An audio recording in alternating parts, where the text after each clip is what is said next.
கனடாவின் ஒன்டாரியோவில் உள்ள பல மருத்துவர்கள் சுகாதார அட்டை இல்லாதவர்களுக்கு சிகிச்சை அளிக்கின்றனர்.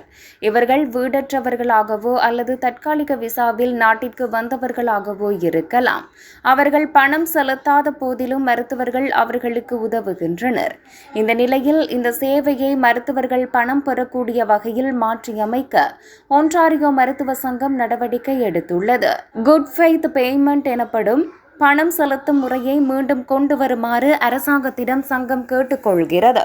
இந்த முறை கோவிட்-19 சர்வதேச பரவலின் போது பயன்படுத்தப்பட்டது. நோயாளிகளிடம் செல்லுபடியாகும் சுகாதார அட்டை இல்லாத போதும் மருத்துவர்கள் சுகாதார காப்பீட்டு திட்டத்திற்கு பில் அனுப்ப இந்த முறை அனுமதித்தது.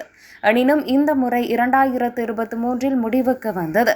தங்கள் காப்பீட்டை நிரூபிக்க முடியாதவர்கள் பெரும்பாலும் தங்கள் நோய் மிகவும் தீவிரமடையும் வரை மருத்துவரிடம் செல்வதை தவிர்க்கிறார்கள் அல்லது பின்னர் அதிக செலவுகளை ஏற்படுத்துகிறது. குட் ஃபெய்த் பேமெண்டை மீண்டும் நடைமுறைக்கு கொண்டு வருவது ஒன்டாரியோவில் உள்ள நோயாளிகளுக்கும் மருத்துவர்களுக்கும் உதவும் என்று ஒன்டாரியோ மருத்துவ சங்கம் நம்பிக்கை வெளியிட்டுள்ளது.